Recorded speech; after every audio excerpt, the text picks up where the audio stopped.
other friends who I thought would really dig it. It's fun to do, but for the band, it's amazing because it allows them to really expand that reach. And so, you know, kind of to your question, I feel like it's a fundamentally different environment than when I was playing in bands, you know, not all that long ago, but where, you know, we had a pretty good band, but it was really, really hard to build a fan base. It was hard to kind of go viral and make connection. And I feel like this era that we're in is starting to really mature, you know, and the kind of the connections between what you can do with YouTube, what you can do on Facebook. It's all coming together, and for very little money, you can really create some amazing visibility for your music. And so, you know, of course, it always comes down to then, how good is your music, and that kind of stuff. But I think, you know, what we're committed to is providing real tools that are, you know, very, very well crafted, that can be accessible to entry-level, you know, people just getting started to the top of the industry. The same tools at the same price. And so we're just getting started, but we're super excited to keep building. And the one word I would say that we're using all the time, again, kind of across that whole spectrum of artists, is about engagement. Because that's the thing that you can have a band page, or you can have, you know, a YouTube artist page, but it's all about engaging the audience, about putting out real, authentic content regularly, and really trying to build that relationship. I'm going to argue and say nothing's changed. Okay, please go ahead. So, I think... Remind us who you are, where you're from. I'm Nathan Hoy. I'm Vice President of Music for Reverb Nation. So, one of the things that, and I agree, engagement is ridiculously important. It's what we focus on too. But, that being said, I think the fundamental marketing strategies and the requirements and need for fans is the same. The difference is you're not on the street anymore, you're in front of your computer. I think your ass is planted in a seat, plugging away at every fucking blog, everything you can possibly do right now. Whereas before, we were all out on the street. I did the same thing. I'd go flyer, I'd go pitch every venue owner. I have a DJ background. I started when I was 15. So I went and I hit the street too, trying to get residencies, everything. But fundamentally, marketing is marketing. It's just how we market is a bit different. But that being said, you know, we engaged audiences before by going and literally shaking every hand in a venue, post the performance. When I was DJing, I would go do the same thing. I'd go and meet everybody at the bar. I'd buy drinks. Basic marketing. That being said, now I can do it through Facebook. And just like they do with Root Music, we share. We jump in front of everybody in a blog. We start doing e-thugging and arguing over which music's better, but still marketing. Great, very good. As you can tell, these guys are into what they do, and they're already ready to discuss amongst themselves. I'm going to go to Evan because when Chris was answering, he hit a couple of words that sparked for me. He was saying, you know, we're trying to put some real craft into this tool that we offer to musicians. Now, Evan, you've got a bricks and mortar facility where you create a tool that is, you know, highly crafted, but it's from a different era. What do you think? How is Seymour Duncan participating in this new digital world that these guys are describing? I'm Evan Scopp. I'm Vice President of Artist Relations for Seymour Duncan. If you're a guitar player, you know who Seymour Duncan is already. If you're not, we're the world's leading manufacturer of electric guitar pickups. And we sponsor or endorse artists. We have a roster of over 1,000 artists with whom we have signed endorsement agreements. A lot of what we do is kind of the same thing that Nike does with Michael Jordan or Tiger Woods, but on a much smaller level, or more akin to probably what a snowboard company would be doing with an athlete. Well, everything that artists do to get their music out there, Seymour Duncan is doing to get our presence out there. And like Chris said, it's a lot of fundamentals of marketing. It's finding out who your audience is, or your customer in our case, and reaching them through wherever their eyeballs are going to be focused on. And now, of course, it's digital media. The other area that Seymour Duncan uses digital media, and what might be more apropos to this audience, is in evaluating the artists who come to us for an endorsement, or if we're seeking out an artist for an endorsement. So in the old days, and I know I'm dating myself as well, but the pre-World Wide Web days, there were these things called press kits. And we would get them from artists, and they would have, you know, a bio. They would provide us music in this form that you oldsters will remember. It was called a compact disc. And photos and things like that. And we would evaluate the artist based on their presence as presented to us in the form of this press kit. And we would look to, you know, see the label on the spine of the CD, and if it was a real label or a vanity label. We would actually look at the CD to see if the label on the disc itself came off of an inkjet printer, or if it looked like it was, you know, legitimately duplicated. Nowadays, things are completely different, but we're still evaluating the artist to see what their presence is and how much reach they have. But we're using things like looking at their Reverb Nation artist stats, how many plays they had that day on their MySpace player, how many followers they have on Twitter, how many likes they have on Facebook. We also do things like, you know, put their name in quotation marks and the word guitar into Google and see how many hits come up. And then we look at other things like what kind of venues they're playing, the size, the duration of their tours, whether they're headlining in support, what other endorsements they have, whether they're on a major label or not, what kind of management they have, that sort of thing. But even the days of electronic press kits are pretty much over as far as we're concerned, because all of that information is out there. We have a research team, and every day we get submissions from artists, and it's all done digitally. So you, as an artist, you have a profile already, whether you know it or not, whether you are maintaining it or not. And people like me and my department, when you come to us for a deal, we're checking you out, and it's all out there. Oh, this is a really interesting answer. Thank you, Evan. I'm going to pick up on a couple of threads, and I'm going to go to Mike next to me and Jason.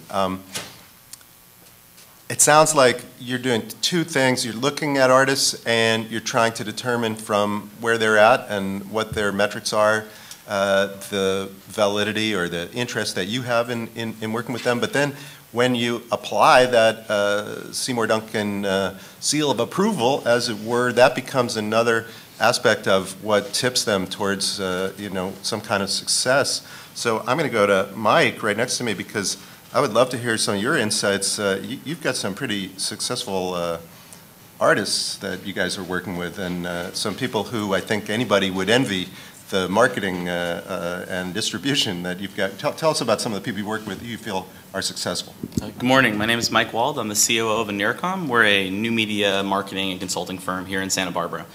And what I loved actually from hearing what you guys were talking about is that there's this concept of music discovery that's so much bigger right now, and that's what I feel is like the biggest game changer, that as engagement has remained a similar concept, and there's now this inverse of music discovery, that a big brand who used to have to rely on a label's A&R team to show you, hey, here are the groups you want, or a fan who used to have to go to the record store, and I used to buy stacks and stacks of CDs from the dollar bin just to find out about new bands, or BMG 13 for $1 CDs. I can now just go and look for what YouTube shows me on the front page, or dive deeper, or find related videos, and that's what's really so interesting, and that it gives these different groups an opportunity who used to rely on someone else to curate the content, that they can now dive in and get access to it. And we work with both some really large artists like Modest Yahoo and Jack Johnson and Chris Cornell, and all the way down to some real artists just starting out. And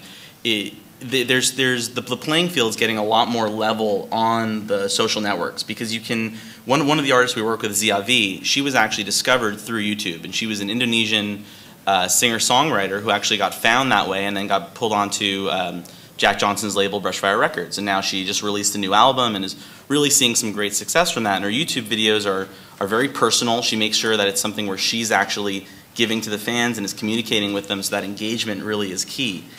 And I'm just so excited with these new tools that they really allow for you to be more expressive about who you are, and that I'm not learning about you from, you know, I used to dive through the CD case and really get into that booklet and read all that I could. And even though now, you know, iTunes LP and things are making it more interesting, I still want to see the artist talk to me.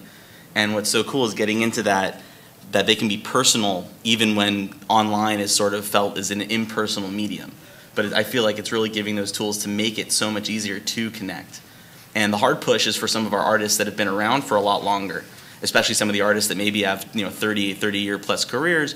Some of them are they're still in that older mentality, and they're less interested to give that way. Whereas I'm seeing a lot more young artists, especially, who are just so open with what they're doing and give their music out for free, get on there and talk to their fans. G-Love is a great example, and he's been a touring artist for a lot of years, but every show and, you know, twice a week he's putting up videos on YouTube, playing his song, talking to the fans, and it's just a real experience. So you have something to subscribe to, just like the next episode of your favorite TV show. Mm-hmm. Great answer. Yeah, I think very interesting to think about the way that video has moved to the front, but at the same time kind of morphed out of a traditional, you know, high production value, song-based music video model into something else that has to do with, as you say, you know, connecting, creating engagement through conversation, talking. You know, sometimes it's live, some of it's on YouTube. A lot of it is actually fan-generated. You know, it's videos that people shot at shows.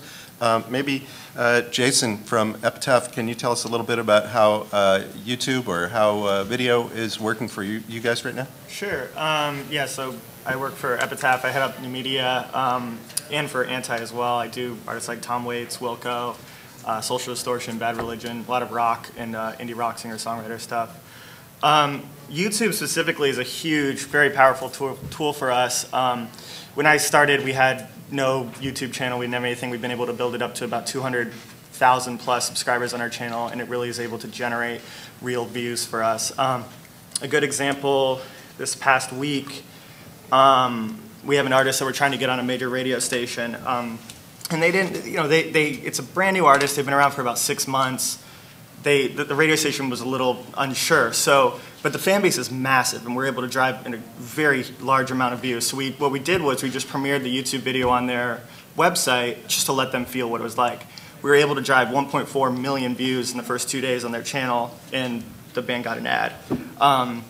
So that's a perfect use case of what, you know, you're able to do with social media metrics and being able to say, like, hey, look, this is powerful, this is going to be powerful for you, and here's why, and actually show them. That's what I love about the internet, and I love about what we do, is everything's really fact-based. You don't have to make any assumptions. Music in general, over the years, has been very emotional. It's been very, like, you know, shoot from the hip, knee-jerk reaction type of things. Like, this thing is the next big thing. This type of music is the next big sound, or whatever it is. But with online stuff, you don't have to make those assumptions. You can actually look at your numbers, make an informed decision, and then execute as a result of that. So, very interesting. So you're saying that, I want to make sure I get this right, because I think that's a great specific example, that you were working with a relatively new artist. You wanted to get them added to a major radio station, and the way that you worked that out was that you got their video on the radio station's website, and then you had a great run on the website, yeah. And then they added it to the radio. Yeah, and then, you know, and that's, it's just, online we were able to kind of build these masses of people and utilize them, but there's a traditional world out there that doesn't necessarily cross over as much into that online realm. So if you can build a mass of people, you can use them to kind of show people outside of that realm, you know, the value of what that artist is, because everything is so fact-based, everything is numbers-based. It's all provable now. And yeah, call girls and cocaine, I don't know. Chris, talk about Facebook and radio. Do they have any relationship? I mean, I think that's a great story, right? You know, I definitely I had a meeting with a major radio programmer out of New York this week, and you know, they're very much kind of like you guys are looking at these types of metrics to base your marketing plans. exactly. You know, you can go in and verify there is an audience. People are responding in these markets at these levels, and you can make these informed decisions that are less about favoritism or cocaine and favors or whatever, however things used to happen, right? And I feel like that's the most exciting part about this current moment that's evolving in the music business. I feel like a lot of the companies that are doing really well, kind of across different sectors, are replacing that kind of old school way of getting things done that are murky at best, and you know, replacing them with things that are verifiable, that are transparent, that are numbers and fact-based. And so, you know, like in publishing, if you look at company, you know, there's this new company out of Sweden, part of the Swedish invasion of technology that's reshaping the industry is Cobalt, right? And they're, you know, steadily, you know, eating up market share in that space because they've replaced this way of collecting and distributing royalties to artists, where if you're a Cobalt artist, you can log in to the system at any time you like from your portal and see exactly how many spins you're getting, how many royalties are owed to you, and how soon it's going to arrive. There's not a bunch of middlemen in every region of the world taking their 12% for the effort. Same thing's happening in ticketing, you know, and I feel like that's the revolution. And so absolutely in radio they're doing the same thing. They can, you know, take chances without actually making, it's not as big a chance as it was. Great, thank you. I'm going to throw this out to whoever you know, feels moved to answer it, but I'm wondering, I'm looking at the distribution side of this panel today, and I'm wondering, in terms of creating good revenue streams for your artists, what's the dream result that you guys are hoping to pull for somebody who's, like, just say breaking artist, you know, a younger artist, a new artist? What's the magic thing, magic number that you're looking for? From a sales volume standpoint? Or yeah, what type of distribution and sales volume? Yeah, how I honestly, is there one? No. I don't anymore. think so. Yeah. I consult for several major artists that use our platform, and we try to go through exactly where their strategy is, how they're going to leverage certain distribution points, be it marketing distribution points, be it radio, and the conclusion we come to every single time is singular. Distribution is an ancillary form of their revenue right now. Their major revenue stream is still live performances, and merchandise second to that. Distribution is coming in third right now. So distribution to me is nothing more than one more point, back to your point about the metrics, one more way for people to get some more data against their fan base. Because people that buy, you get their information, you get that fan list, and you know who's listening to you and how often they listen to you. So I think distribution right now is initially part of that marketing effort. I think it is a way to get your music out there, specifically the guys who give it away for free. I really like the fact that people are giving away music, because we go to shows. I don't know about you guys, when somebody gives me a track and they're in my neighborhood, I will go see their show, because if they're as good as the track they're giving away and they're proud of it, I'm of course going to go support. So I think distribution right now is not on the forefront unless people are literally going after being, you know, the top 2%. Of the mainstream artist, and you're trying to get on radio. I think that's where distribution counts, because I still think that radio still looks at spins, you know, as far as their value as being number one, and obviously spins point back to distribution. Good answer. Yeah, absolutely. Talk a little bit more. Let's hear from Mike about the impact of the new metrics that are available to you on the strategies for artists when they are looking to book tours or set up live appearances. Because if live is the major revenue stream right now, then, you know, the whole thing is organized around maximizing it, I would imagine. Or is it? Well, there's definitely been a pretty sharp learning curve, and we're actually making sure everyone in our office goes through their Google Analytics training and learns how to use the tools from what Topspin or Next Big Sound or Moontoast and the various different groups out there give you. And it's everyone right now is selling metrics is really the big thing. And I think what the hard part that still comes in and what we sort of deal with on a daily basis is actually how do you turn that into human language? How does that actually make sense for what your next moves are? And there's still that big issue there, that even though we're getting more and more numbers and there's more and more ways to monetize your content and bundle tickets with a shirt and get people into the shows, it's still there's still that difficulty of knowing exactly what your next move should be. There's some great tools like Next Big Sound is a really good one that links in with so many different services, and there's still something where I love that I get all these metrics and all this data, but it's still not clear exactly how do I use that to say what I should do next.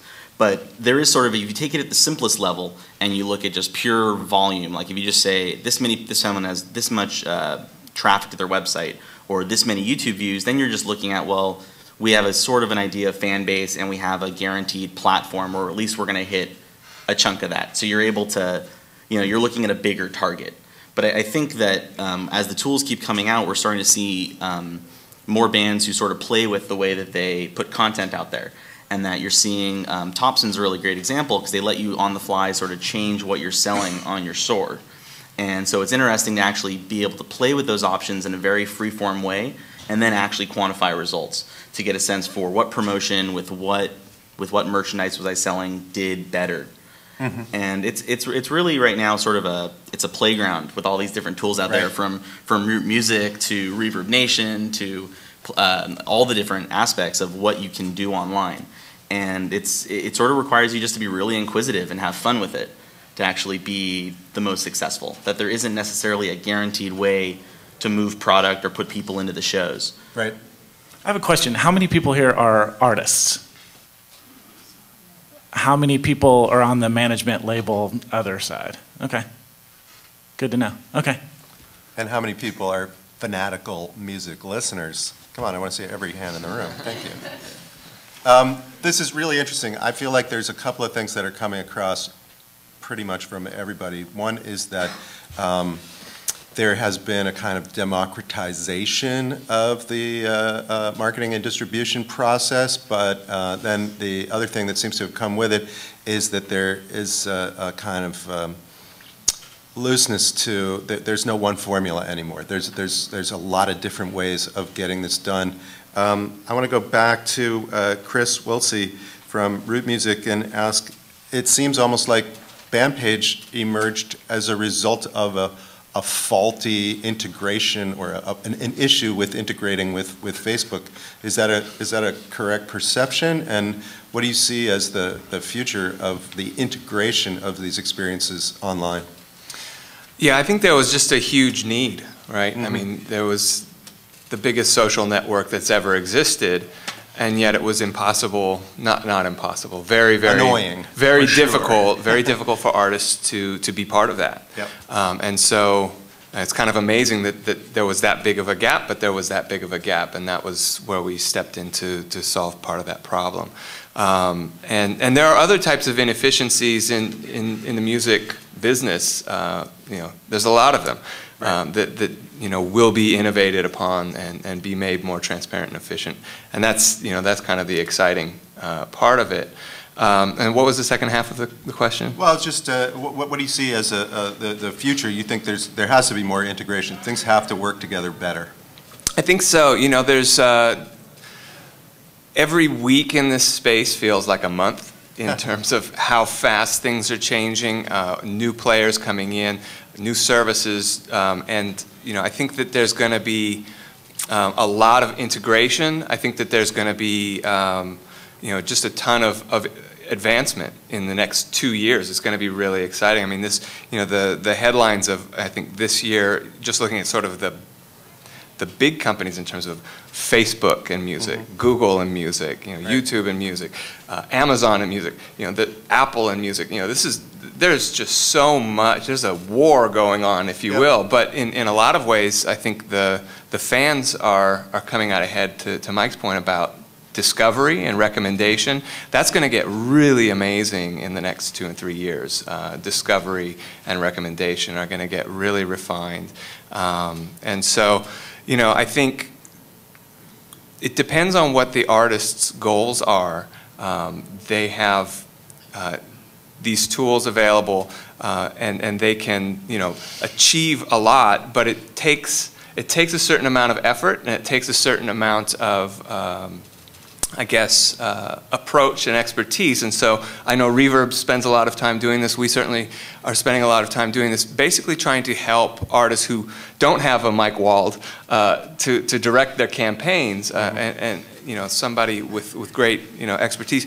You know, what are the best practices for, you know, supporting your tour, or what are the best practices for driving traffic to your online merchandise store, or raising awareness about your latest release. And so we're running, you know, it's kind of like test, learn, and optimize, test, learn, and optimize. And so we're doing a lot of that at a company level, where we're working with, you know, specific artists on campaigns and really trying to learn how can we do this. So we did a thing with Josh Ritter, who's a great kind of Americana artist. We worked with his team on his last tour, and there was a show he was doing in a small city he had never played in, and it was undersold about 10 days out, and they were actually getting very nervous about the success of the show. We got involved, we kind of optimized the band page so that the messaging was focused on the tour. We did a Facebook ad campaign, traditional ad and sponsored stories ad, and literally boosted ticket sales at that particular show in Charlotte by 250%. Wow. 10 days out. And so there's a lot of things that, you know, that can be done around all those areas, but it takes an approach. And so there's a learning curve for everybody in this space right now. Yeah. Bottom line is we don't know what we're doing either, so it's okay. we constantly have to go out there, and we are learning just as much as you guys. Our propensity for failure just has greater risk right there, but we make mistakes, we pick up, we try something different, which is exactly what every artist out there should be doing, is trying and failure. Because failure leads to success. We do the same thing up here. We are constantly learning, just as you guys are. Yeah. Can I, you know, I feel like we're having a pretty good conversation right here, very high level though, and it's very theoretical. I don't know if we're even touching on any points that you guys are looking for. Yeah, that's right. I just was, maybe I can do a quick rundown of some things in the space. I'm sorry, I know it's kind of off topic of what we're doing. No, that's quite all right, go ahead. You know, I want you guys to be able to walk out of here with maybe some tools, some things to check out. I feel like that's like an important part of what these discussions are all about. You know, the topic of this panel is marketing and distribution. I'm assuming that means maybe you guys are coming in here looking for an understanding of ways to get your music out there. These guys, a lot of the people on the panel, Root Music, Reverb Nation, they're great tools for you guys. You guys should definitely check them out. BandRx is another tool. These are Facebook integrations, and what they do are allow you to get your content, information, tour dates, things like that out using Facebook, and they're applications that plug into your page. From a distribution side, as far as making money, there's a lot of great tools that you guys can plug into as independent artists. Topspin is a great tool that allows you to gather email addresses and then market to them, selling merchandise, selling music. You know, Bandcamp is another great way of selling things digitally. A way of getting on services like Spotify, RDO, Mog, Rhapsody, which are these new services that are coming out, which are subscription streaming services. Basically, you pay $10, you get all you can eat. You can use it on your phone. You can use it on the web. A great way to get onto those services are things like TuneCore. TuneCore allows you guys to upload your music to them for a distribution fee. I think TuneCore's we package all of those in ours. Our distribution includes all those channels. Cool, yeah, that you guys as well. I think CD Baby's doing it. These are good tools that anyone can use. You don't need someone like me at a big record label to be able to put you on these services. So check those things out, go online, research them, find what business model works best for you. They all have different ways of selling it and different ways of charging you guys money. But I think they're all pretty easy for anyone to use. So yeah, I just wanted to give you guys a few bullet points, maybe to go out and check out. Thank you so much. I would add to that, look for partners too. Seymour Duncan is a partner to the artists on our roster, and in some cases we can offer them more promotion than their own label can. I'm working with an artist right now. He's Ozzy Osbourne's guitar player, and very high profile gig. The guy he replaced in that position was our competitor's biggest endorser. So he has a lot of potential for us.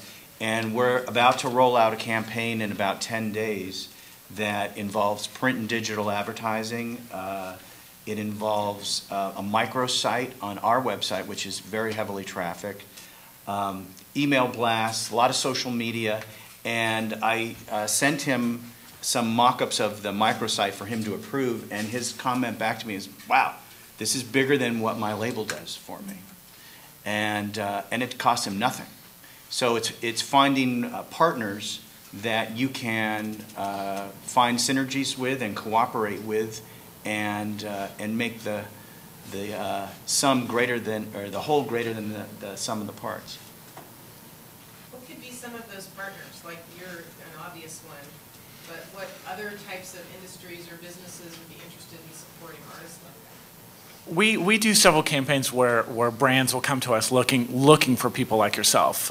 We just did one with Pop Chips that was really popular, where we went into several markets. They were looking for the top 50 acts, and it wound up being more or less like which fans downloaded the most tracks from these artists. So I mean, there's the brands are out there looking. I think it's just a matter of, like, look in your neighborhood. I know lots of little places even I live in Studio City.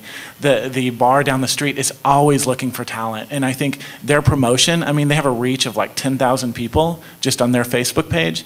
I mean, that's enough to find a partner that will help market you. And I know there's a band that we've gone out and we always look and we're messaged via Facebook from this venue, and we know these people because we have a great time drinking there. You know, it's kind of what we do, right?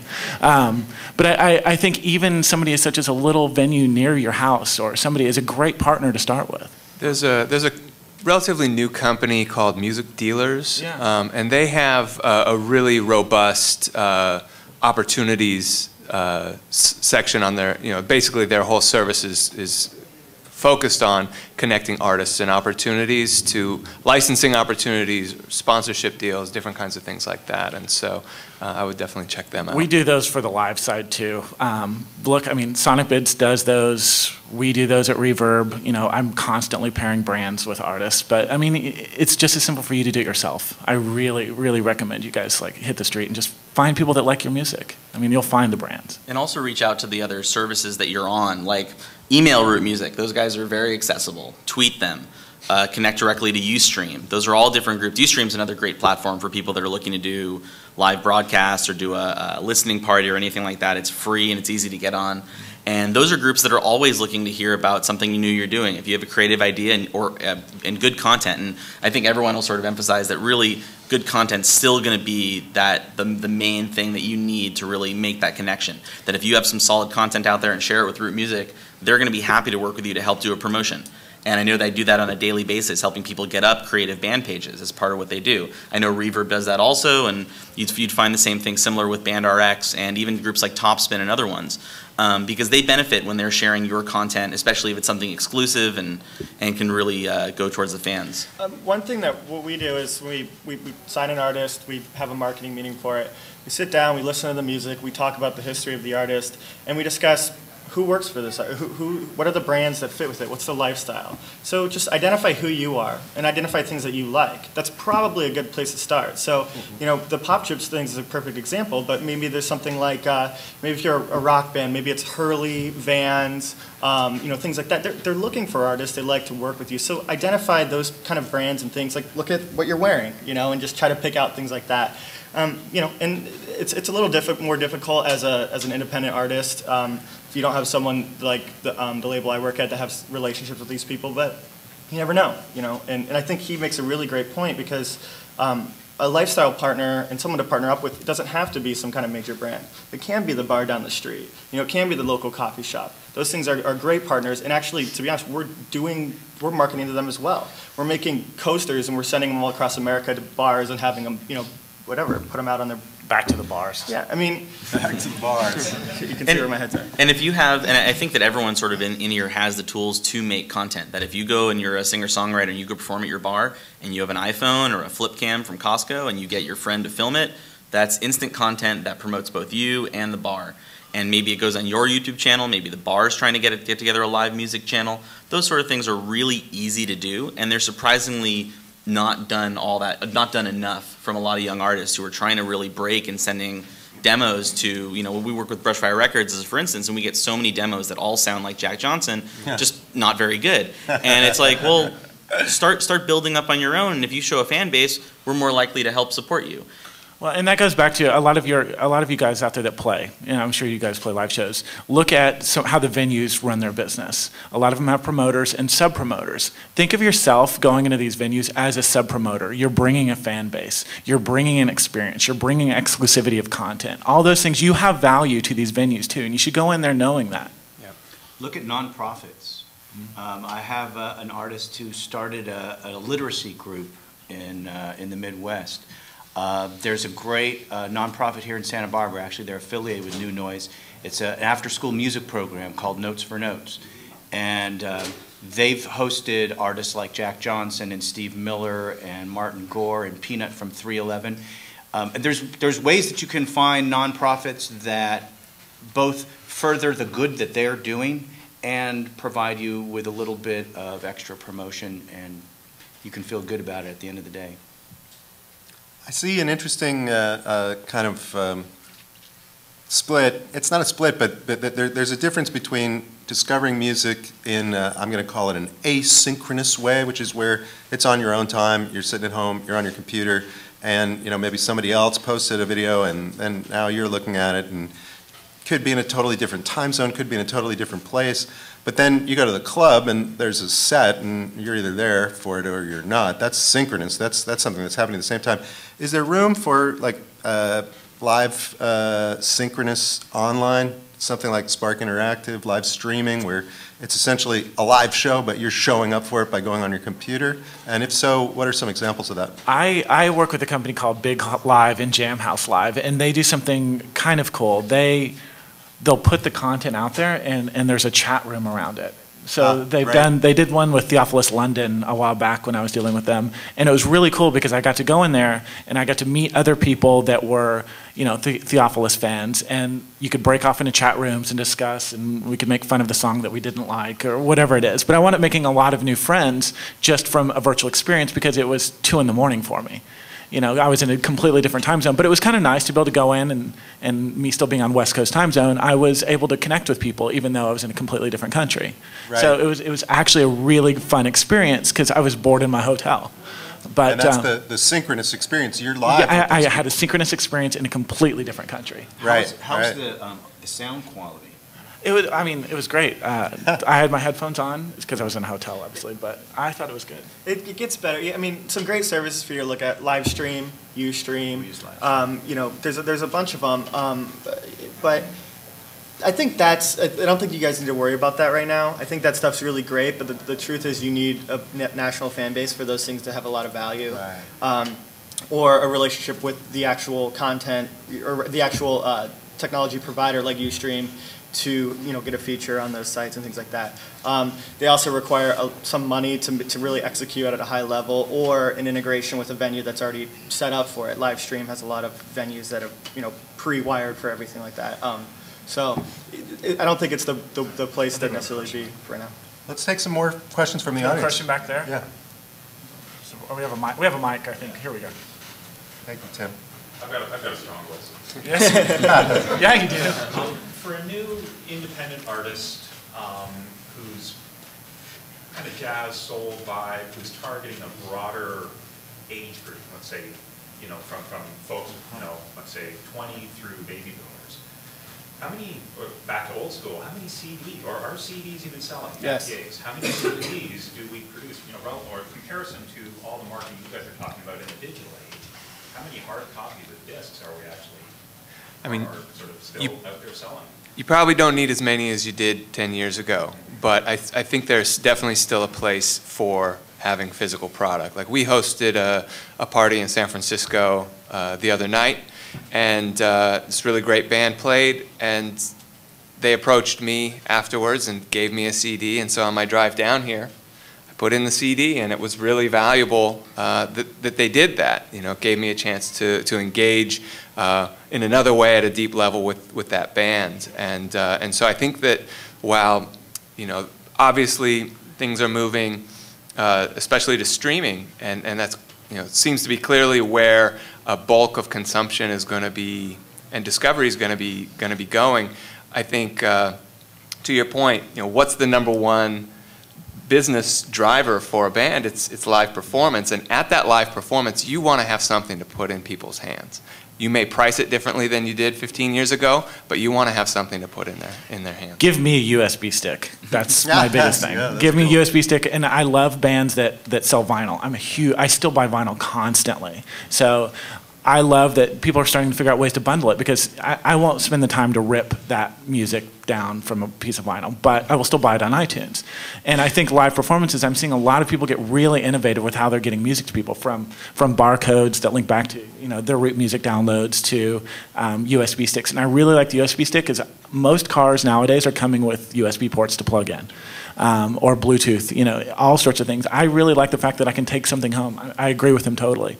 Be it, a flyer with a barcode to scan to download, anything like that. There's still a physical attachment to music that needs to happen when you're playing live.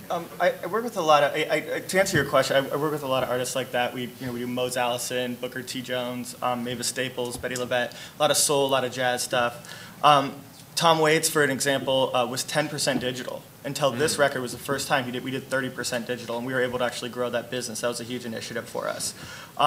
So 90% of people historically have been buying his physical product. It's a huge business for us. And I think panels like this, a lot of conferences like this, get people like us up here that talk about digital a lot.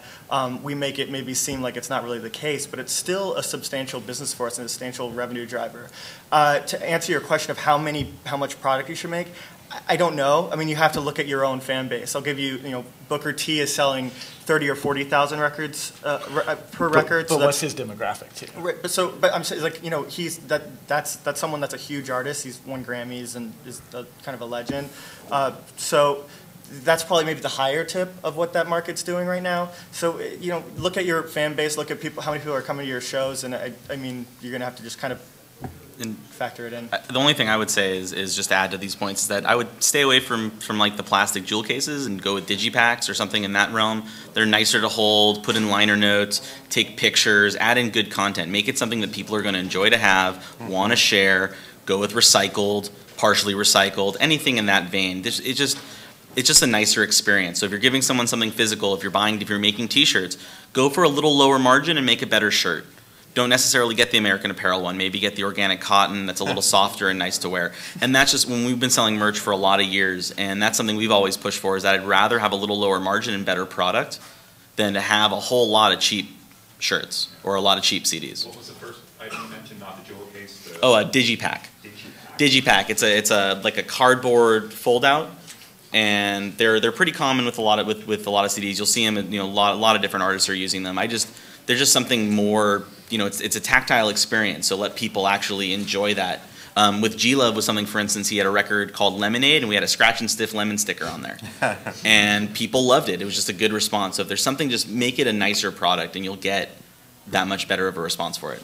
Make a better shirt. Everyone will remember that. That's good. Something comfortable. Go ahead. Yeah, please. How about those old school press kits? Are they can't be valued anymore? No. We still do it for our artists. We do print bios and things like that when we're sending to press. I think it depends what you're doing. As far as if you're trying to get signed to a label, I would say no. Focus on making good music and getting exposure. Partner with these guys and try to build your fan base. That's what we would be looking for. But as far as press is actually still really traditional. We use digital watermarking services to send music digitally to people before release so they don't leak. But I'd say probably there's a 30% adoption rate to digital servicing. People still want physical CDs. They still want a bio printed out and a photo printed out in the press world. So to answer your question, it just depends where you're going for and what level you're at as an artist. To answer your question from my end, all the venues I deal with are starting to only accept the digital press kits, because they can't afford the manpower anymore to go through boxes and boxes of CDs every week. So it's been we've provided a set of tools for venues. So your press kit gives them your bio, your fan base, where your fans are coming from, how social you are, where you've played, all the really good stuff that you would try to get 5 minutes of their time to pitch. These electronic press kits will get it to them, and they can scan it in 3 seconds and then play your music. So I think it's a viable product. I used to be in panels like this years ago and tell aspiring artists how to construct an awesome press kit. Nowadays, if one comes across my desk, I just wonder, where's this person coming from?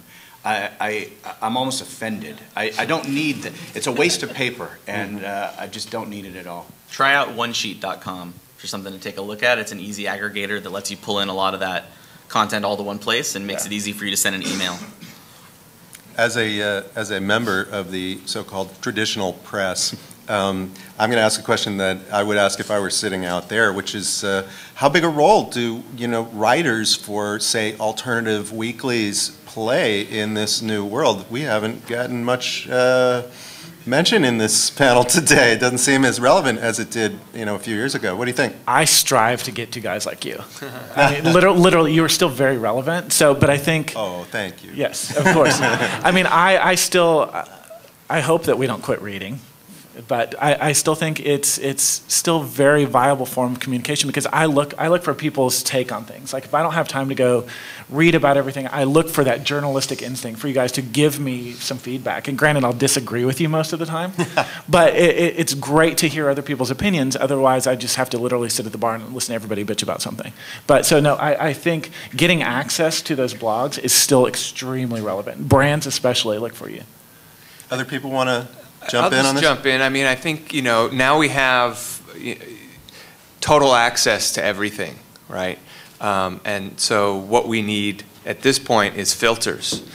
We need people to cut through all that clutter and to point to the quality stuff. And that's, again, I think an area where there's going to be a lot of really great innovation. I think a lot of major services like Spotify and others have, Pandora, have barely begun, and I'm sure that those services will begin to craft that. And so I think, to your specific question, the role of the local music writer, it's one of those very important filters, and I think people will pick up the weekly or whatever it is. And I did over breakfast this morning, and I read the Independence picks for this festival, and that was a lot of the bands I'd heard of, and some of them I hadn't, and I really appreciated the curation. So I think it's not going anywhere, but like everything in media, there's more and more noise and more filters and more options. Right.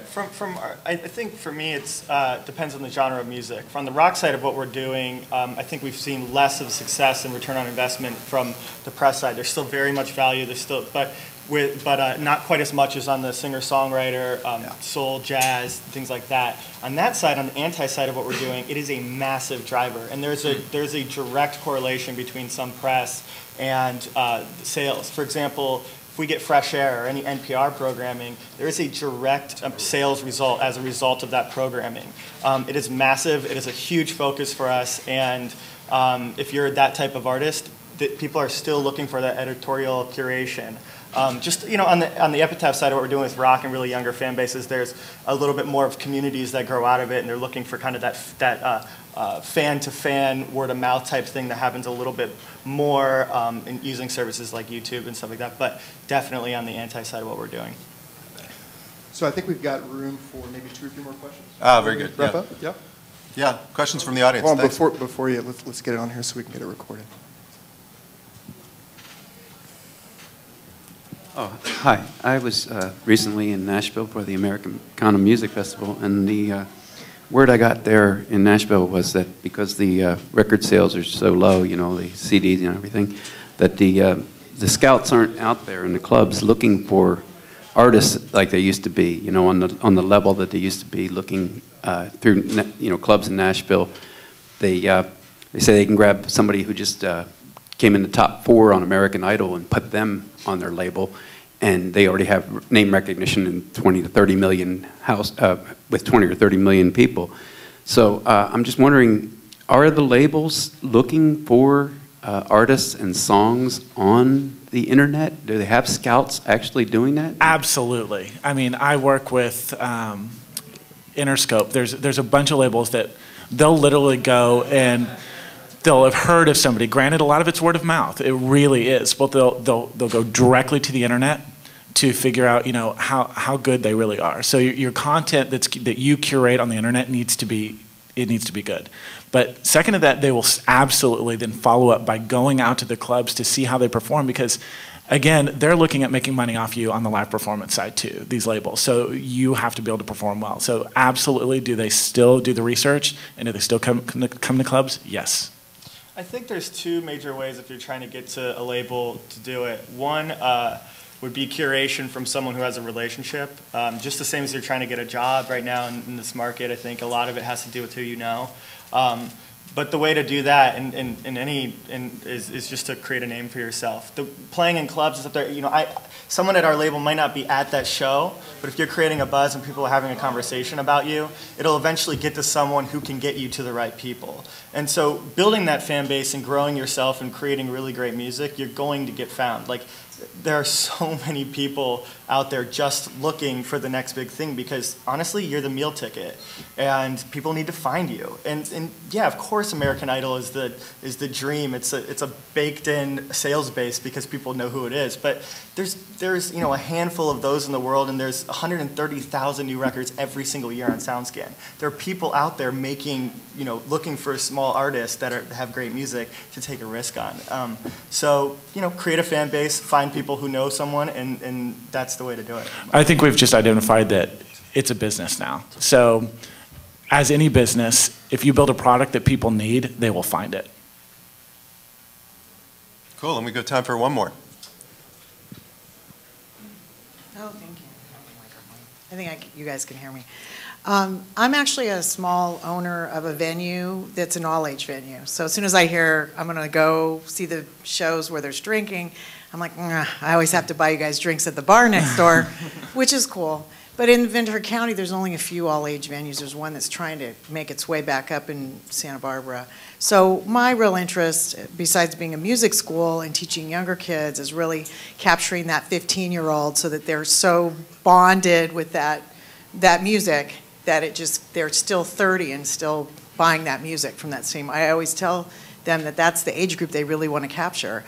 And so with that in mind, I think a lot of the marketing tools that you gave us is very applicable to the venue as well. But I'm wondering, because I'm at this crux now where do I keep the recording studio or do I tear that down and open up to make a bigger venue? Because I know it's about venue and merch, or live music shows. But I'm wondering, like, do I do that or do I just sell out, and sell it to the next guy like me? But that hurts because I want to keep the music going, and we need it in Ventura County really bad. And we need it for that age group that's under 20, or the older dude that wants to bring his 5-year-old for his first concert. We get those guys too. The bands bring their kids, Any thoughts on, like, what is the next thing for the venue to do to make us, like, cool, partnered, successful? Absolutely. One of the things that I can tell you right now is you actually have a great product to offer. Every major artist that I deal with, the target demographic is 13 to 17. Because they're the next level consumers. They're the ones with an allowance. They're the ones spending a lot of money, and they come in hordes. So granted, it doesn't have a bar take. Obviously when you're constructing deals with venues, a lot of people look at, okay, let's do a split level ticketing, let's do bar. But no, you have a great product to offer. I deal with a ton of electronic artists. I just actually was talking about Skrillex the other day. He happened to just show up at a venue that happened to be all ages, and it was the best thing that ever happened to him. And he tweeted constantly about it because access to a new fan base is critical. So you have a great product to offer, and I think marketing those people is actually fairly easy because those are the people in front of the computer more than anybody else. So look at Facebook advertising. Look at all these things. No, you have a great product. I wouldn't.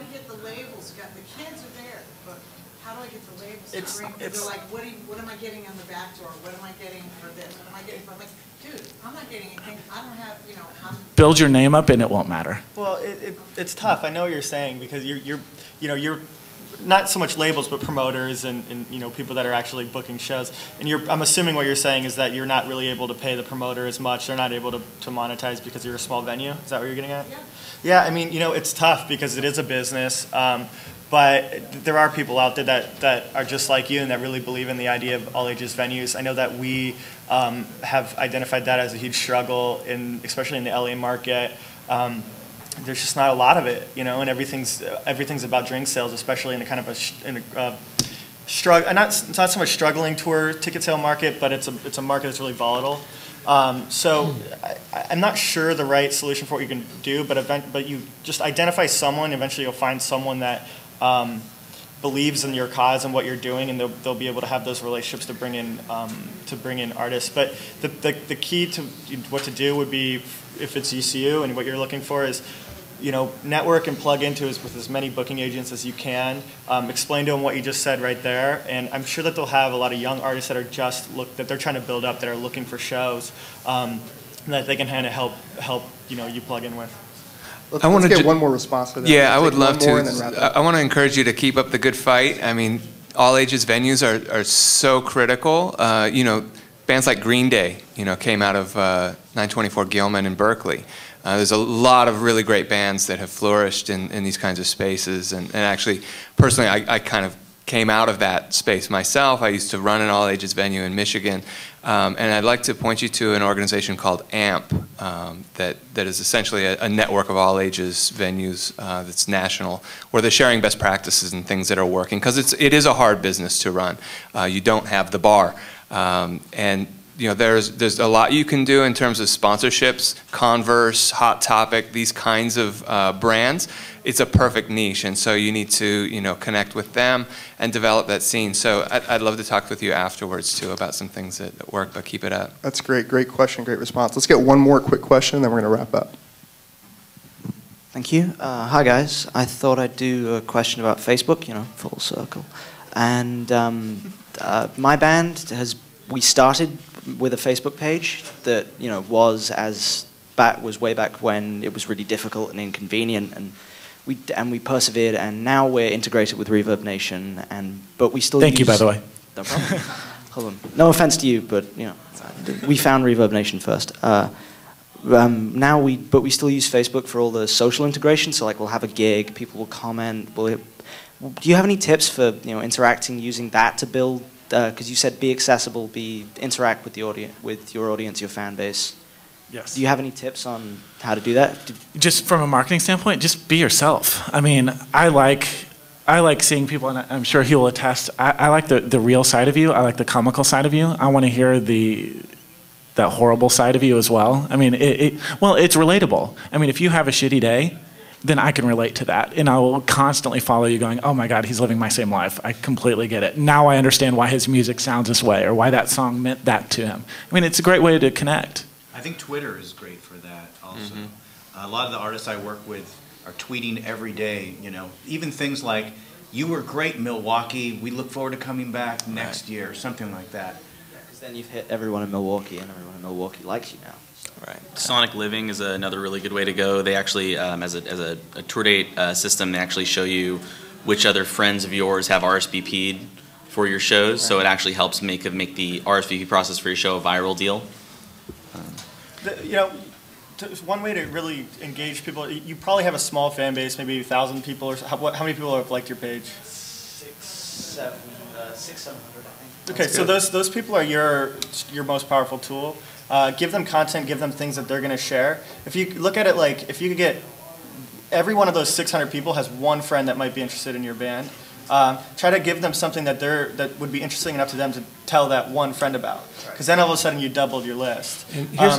I'm sorry, go ahead. No, finish up. Yeah, and I would just say, just like a brass tacks thing you can do, I would say rather than saving up a whole album worth of tracks, I would say in this age, it probably makes more sense, and especially while you're trying to build that fan base, to release them in smaller groups. Like there's an artist from the Bay who I think is fantastic. Her name is K-Flay, and she had an album worth of material, but she gave it out, I think, in 3-4 song bundles. And used Facebook and her band page as the sort of the outlet for that.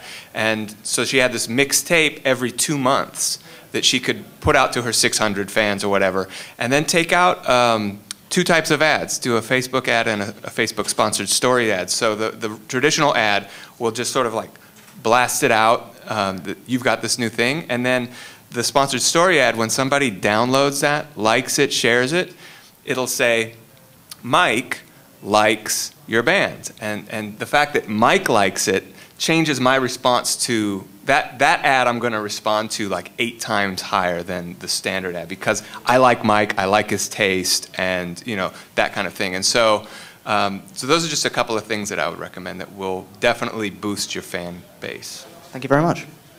And thank you, panelists. Thank you, audience. Let's give them a round of applause. Yeah, thank you, panelists. Awesome. So we're going to break for about 5 minutes, and then we're going to do our next panel with Elliot Van Buskirk from Evolver FM. Thank you, everybody. Well done, gentlemen. Good stuff.